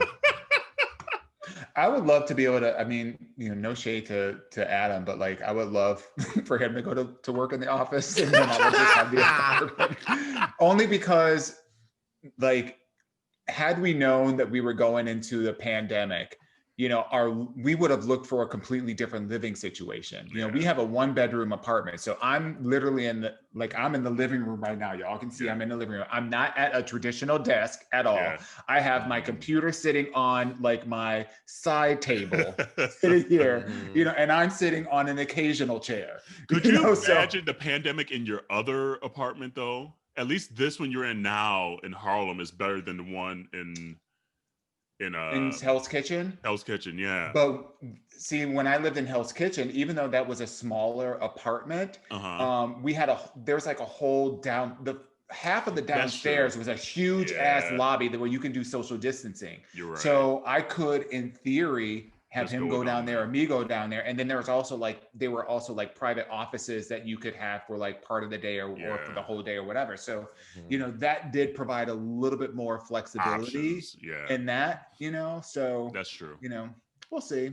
But I mean, we're talking about like what back to work looks like. And we're talking about it as being more very flex relationship, flex oriented and, you know, like turning and eliminating dedicated offices and desks to being more of hoteling. So, you know, when you show up on that day, you get assigned a place to work and you work in that assigned place to work if you choose to go into the office place. So, you know, but my office is, you know, in either San Francisco or Seattle. So, oh man. I'll be working from the hotel and hanging out with y'all. Right, no doubt. But I don't know. This episode kind of flew by. Anything else on your spirits right now? No. Oh, I do have one question for y'all, and I wanted to ask it last week, but I'll ask it this week. It's kind of, I don't know if it's necessarily deep, but it's just been something that's been on my mind lately. And I think that's just because now with me being 33 and being more into my 30s, I'm trying to think about my future and making a plan and stuff like that. Because the goal is I want to have my own business by 40. So, but I got to that point by asking myself, like, is this where I'm supposed to be at in my life? Like right now, like, should I be working more? Have I done enough? Like, what? Am I happy? Am I in the right place? You know, is this it? And I was just curious because I was like, I went such down a rabbit hole that it almost started to be like, I started to doubt myself. It became like, you know, when you ask too much too fast, it becomes overwhelming. And that's what really happened. And it started to negatively affect me. And then I was like, I wonder if other people think this, like, or am I just fucked up? So, well, I think everybody yes, I am that too. But yes and yes. Yes and yes. But I just wanted to ask y'all, like, you know, like, do y'all ever like have those check-in moments with yourselves where you're like, do you ever question, like, am I where I'm supposed to be at in life right now? Like, and if so, like, how do you get over like that guilt of not feeling like you're doing enough? I felt that. No, go ahead. Go ahead. I felt a lot of that in my 30s, in part because I think that's part of. Okay, I'm gonna put on Mama. Mom was good too. Growing up, especially like part of like growing through your 20s is about, in my view, as I look back, was really about exploring what's out there. You know, that's 20s are like team too much. You know, you want to do everything and anything that's out there. It's about having fun. It's about living in the moment. It's about experimenting and da da da da da. That, when I transitioned into my 30s, that was really then about me crystallizing what my path, what I want to do with the rest of my life. And those kind of like existential moments of, you know, questioning, like, am I, you know, do I need to continue being in corporate America? Am I in the right roles? Do I go out on my own? You know, like starting to explore all of those things. But even within my 30s, I haven't really crystallized, like, I know who I knew who I was, but I hadn't really crystallized like those elements of what I wanted to do, right? Start questioning, like, what is my legacy? You start comparing yourself to other people and what they're doing in their careers and their lives and the coins they're making and the da da da, all that stuff. That happens in the 30s. And what I found in my 40s, I let all that shit go. Because what I realized is that no matter where I am and no matter how hard it may be or how challenging it may be, I'm right where I'm supposed to be. So, you know, yes, you still have all the choices that are out there in the world. And it took me into my late 30s to really get settled into the fact, like, oh yeah, I'm starting to feel more settled in who I am and what I have and where I'm going. As opposed to when I was in the early part of my 30s, where it was just like the hustle was still there, you know, the comparison was still there. You know, I'm looking at, you know, like what other people are doing and trying to measure myself against them, instead of really, I just wasn't in that space to acknowledge the fact that my journey, my struggle, my experiences help make me the person that I am, and they will continue making me the person that I will be in the future. So it doesn't matter if you're going through a struggle period or if you're going through a period of flourishing, because no matter where you are, you're right where you're supposed to be. There's always the opportunity for you to learn. There's always the opportunity for you to crystallize, you know, what your experience is, and there's always the opportunity for you to change. So, you know, like my advice to you is, just recognize that the thoughts that you're feeling right now are normal. They are expected. And you don't have to have the answers. There are some things that will just come in time. But the fact that you are asking those questions, like, should I be thinking about this? You know, am I doing the right thing? What do I want to do with the rest of my life? What do I want to do with the next 10 years? What kind of milestones do I want to set for myself? Those are all the right questions, right? But the reality of it is there's no one specific path that you have to follow that says, oh, you're doing it right or you're doing it wrong. Yeah. And I think another part of it too, like, because I'm similar to you, Jordan. Like, I think about that a lot. Just like sometimes I even think, like, what if I didn't meet Corey that random day at Big Chicks in Chicago? Like, where's that? Where would I still be in Chicago right now? But when I think about that, I'm like, okay, there must not be that many chance encounters. Like, you're supposed to be where you're supposed to be. So if I'm supposed to be in Atlanta, then let me work my ass off in Atlanta right now until I go into another random chance opportunity. Be like, damn, I didn't foresee that coming, but I'm gonna go down this lane.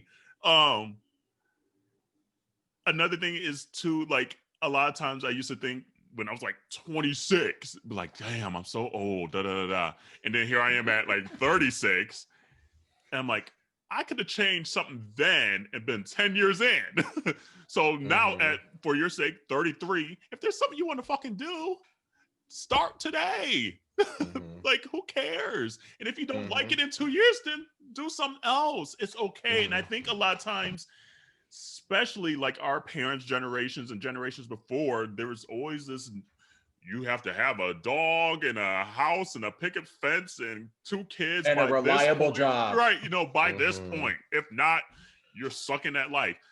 No, like, they didn't have that many different opportunities, so they had to try to fight for the same shit. There's so many lanes we could do now, and that's okay, you know, and it's okay to not know what the hell you want to do. And another thing that I've had to kind of deal with myself as well is I still have a lot of dreams and things I want to do, but there are certain dreams that I had and still have that haven't come to fruition yet, that I've had to sometimes realize some of the dreams that I'm like, at this point in my life, I don't know if I'm holding on to the dream of the dream or if it's okay to actually let that go. Yeah, that's something I'm struggling with too. And mourn it, because that's something you like, damn, I've wanted to do that my entire life. And I don't know if that's really my dream now, because I've gone down a different path, but you're kind of still holding on to it and fighting it. And it makes you feel like you're not being accomplished when you have all these other accomplishments. So that's something for me that I've had to realize very recently for some certain things I want to do. I'm like, I still want to do them, but the way that looks could be different, and allow yourself to be okay with that.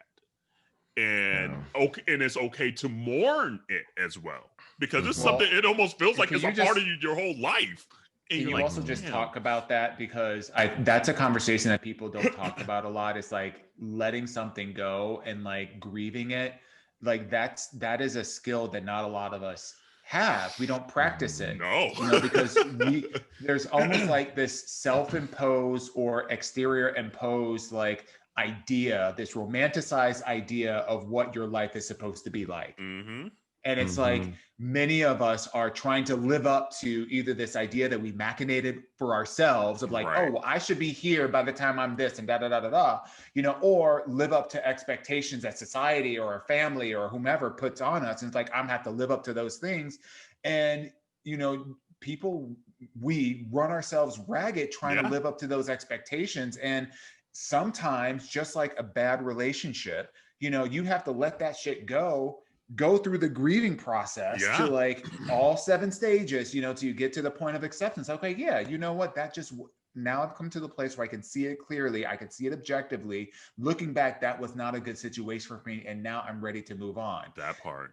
That's and it's hard. Talk about that. It's hard because we're conditioned to like ride the car until the wheels fall off, literally. And then like, oh, the wheels fall off. Well, you know what? I got a spare tire, so I'm gonna pop that up on there. I'm like, you know what? That's okay. I'm gonna stay in the car and wait somebody to come drive by to help me get to my destination. You know, you're like, it's very easy to keep making excuses why to hold on to those things. And Kerel, like, you're absolutely right. Like there are some talents, and I think that's something that sparked it in me too, because there are some things that or talents of mine that I've always wanted to get into that I've never done, and knowing that I can do it and I haven't done it, I was feeling like I'm wasting these talents that God gave me that other people don't necessarily have, you know, and I felt like almost like I was cheating myself, you know, like if I man, if I really only have one life, why aren't I doing these things that I could do? You know, like, what's the reason? And change it. Like, because like for me, music is literally the only thing I've known since a kid that I wanted to do. And I haven't done it to what I thought it was going to look like. However, I did the theme song for Minority Report. I do the Ask Your Aunties theme and I'm doing it in different ways that I didn't have the tools or the foresight for it to come out. But literally every week, people are listening to something I created, and I don't give myself that credit because because I thought it was supposed to be like, I wanted Beyonce to be on my track or something like that, you know, which I still do. But sometimes it literally takes a moment to step back and be like, wow, I am getting out my talents in a different way, and I need to congratulate myself, acknowledge it. Yes, still more than Beyonce on a Kerel track. But I am at least getting it out in a different avenue and be okay with that. Yeah. And that's hard when you think it's supposed to be one way, and it doesn't necessarily have to be one way. I pursued a degree in fashion design as a major in college. And I decided to change my major in my senior year to move away from that. I listened a lot to my family who were telling me at that time, you know, they just couldn't fathom, you know, this. I was very creative as a child. I loved to draw. I loved the arts. I loved, you know, music. I loved dance. I was very creative. And so when I was trying to think about what I wanted to do, it was like, you know, this was the age of the supermodels and MTV and blah, blah, blah. And I was like, yeah, you know, I want to get into fashion and blah, blah, blah. You know, so I went to college for fashion design, you know, and was kind of like living my fantasy. And one of the things that I realized was that as a designer, I didn't have a point of view. I didn't have a perspective, an artistic perspective. And within fashion design, you don't have to, but it's really helpful if you have a point of view. It's just like if you're in you know, graphic design, and you would have a kind of like branding perspective, like things you're drawn to. I say all that to say that, you know, I was working part-time at that point for a bank. I fell into training, and that became like my new, like, I loved investing in people. I loved being able to, you know, help people have like aha moments, which however I could. So that started my lifelong career. I've been in training and development, you know, for 20 years of my professional career. But don't you know that about 15 years later, 12 to 15 years later, I found myself working in fashion design, in training, but with a fashion company. And I did that for a number of years. So it's interesting, you know, and I would challenge you to take a look back at your life and who would have thought that a little boy from Gary, Indiana, would find his way in, you know, living on the West Coast, you know, in between two mountains, you know, and hosting a little podcast. And every day that you're coaching, you are touching 9 to 15 lives in meaningful ways, giving them life lessons and all that kind of fun stuff. And of course, you know, you're living your own journey. So it's, you know, when one looks back on how their life came to be, like Kerel, what you were saying about like, oh, well, if I didn't go to Big Chicks that night, or, you know, if you didn't walk into that bar, like one thing could have taken your life in a completely different direction. And that's okay. But if you look back at all those things that led up to you being where you are, the people that you met, the decisions that you made, it's wild. So then what does the future hold? That just means the future is a blank slate. And every day's a new day. That's another thing, like even very recent, that I'm learning, that you could wake up tomorrow and say, I'm done with this job, I'm done with the podcast, whatever. And start a completely new life. Doesn't mean it's not going to be challenging. Doesn't mean you're going to not have hardships and shit like that. But it means you have that decision, that choice to do it. Power. Like, that's hard because we get so comfortable in certain things. Yes, absolutely. Like, whether it be money, like financially, or home, or this and that. But if you truly want to do something, you can wake up tomorrow and be like, you know what? I don't want to do this job no more. I don't want to do this. This is what I want to do. And I'm starting the new path that way, because it's your life. Yeah. It's not good. It means it's literally where I'm hard, but you have that decision. And that's the amazingness of being human. Like, you have that choice every day to decide what your path is going to be. But a lot of times we get in our own way because we idealize or romanticize, like Dawon was saying, something that we might have heard when we were a kid that took root, or that it's got to be like that. That it has to be like that, and it doesn't have to be like that. And I'm preaching to myself right now. I am so preaching to myself, because literally you go through moments like that where you're like, I don't know if I'm doing the right thing at all.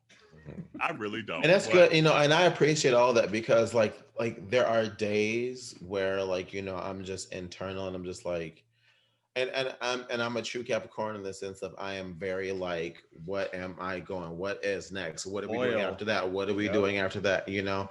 And so I very much live like, have a roadmap for all of 2021. Like I know I already got my plans booked for March, plans booked for like I know where I need to do. Like I give myself a Q1, a Q2, a Q3, and a Q4. Okay, like and maybe that's an opportunity for you this year is to not do that. Even it might throw you into a tailspin, but maybe that's contributing to.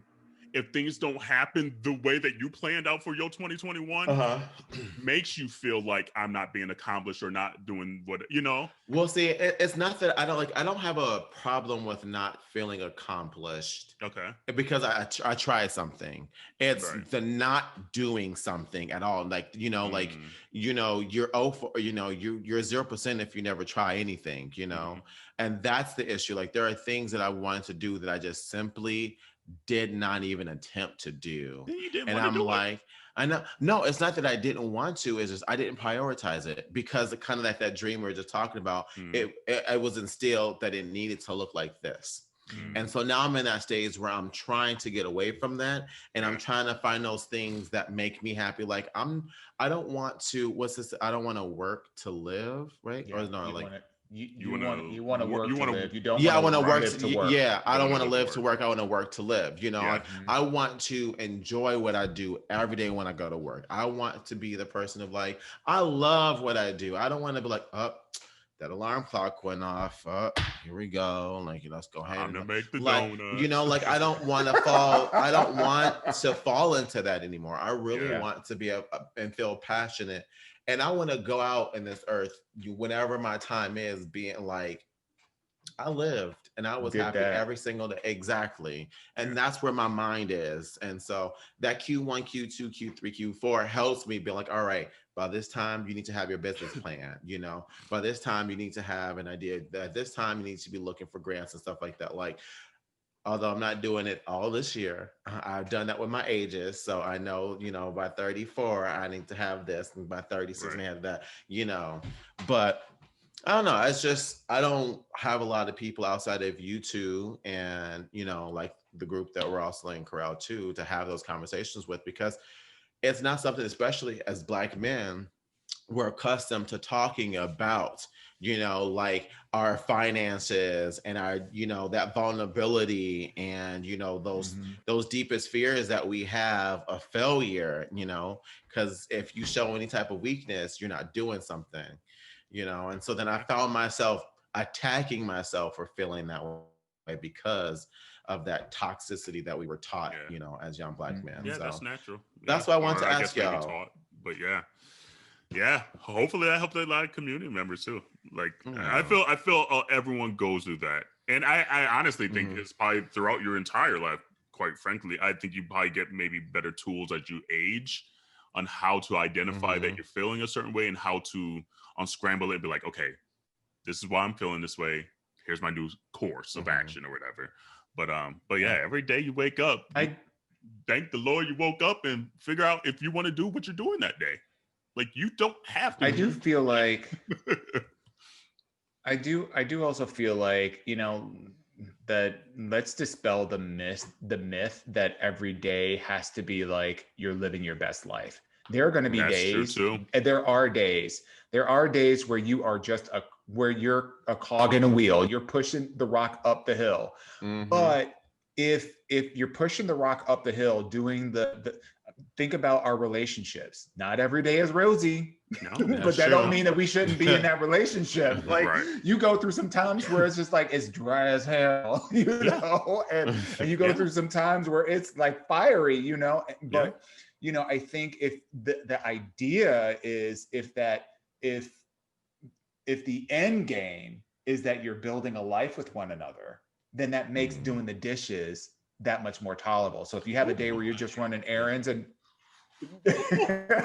but you know what I mean? Like those mundane days where you don't feel like you're quote unquote getting something accomplished because it's not like, oh, I'm checking something off that's like that's a major to do on my list. That's part of the process. You endure the monotony and the boredom sometimes and the disappointment, because those things are part of the journey of getting to the accomplishments. And we right? need to So normalize that, though. That's the thing. Like the things that are hyped and that are often displayed is the end goal. You don't see, you don't see the the work. behind the scenes. Yeah. You don't see the actual work, you know. And I feel like that's where I find myself being like, is, you know, checking myself like, is this correct? Because I don't know if this is what I need to be doing to get to that, you know. Yep. And so, you know, I just encourage people to just start normalizing it and just speaking up and just being like, "Hey, like, you know, sometimes it's like this, sometimes it's like that," and just reminding each other that it is something that is common, that we all go through, and that we don't need to suffer in silence. Because I feel like I find it like, I find myself feeling like it's eating at me. And that is something that I have to fight and deal with on my own, because it's not something that's normalized. Well, and it's a very similar thing with, like, you know, like social media FOMO. You know, people are always posting like the, you know, like the big trips and the you know, the new cars and the da da da da, and, you know, and a lot of us are looking at this and we're like, there was that feeling of inadequacy, because like, oh damn, you know, I need to be, you know, in, you know, I was gonna say hungry. Puerto Vallarta. Puerto Vallarta. But here's the thing. I would love to be there. I know she was, while she was in Hungary. I know why she was there. Okay. Hungry. Like, damn, I wish I was at that orgy. I want to be there.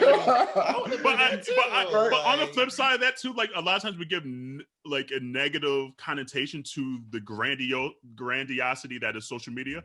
But on the flip side of that, if you are working your ass off to get that trip or to get this podcast, to have a Monique Hart on your podcast or whatever, hell yeah, I'm gonna post that shit, because like I know the journey I had. And that's a lot of times too that like we need to identify as just like, okay, I'm jealous of that, but damn, hold on, they probably had to go through some shit. And once you do that, then almost that FOMO gets taken away, because you're like, damn, it is a lot of work. And that's not to say everything is work. Some people get it easy and this and that and privilege and shit like that. But if you are truly working hard for these trips or that house or that car or whatever it may be, show that shit off, because I worked my ass off for this shit. Okay. And, you know, and that's part of the whole picture of it that we need to make normalized. Just like, yes, I know, okay, they flaunting, they stunting right now. Let me back up.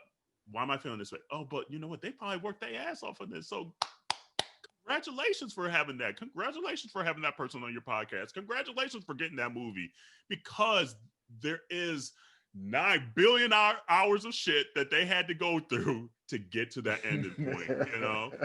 Anyway, but yeah, that was a great question though, Jerrell. That really was. Yeah. Community, hang in there. Hang in there. We're starting to see the light a little bit. But continue to wash your hands, your legs, and your ass. And we'll see you next week. And a happy early shout out to Kamala Harris being the first Black VP coming this Wednesday. She said my vice president is a Black woman. Yes, ma'am. See y'all next week.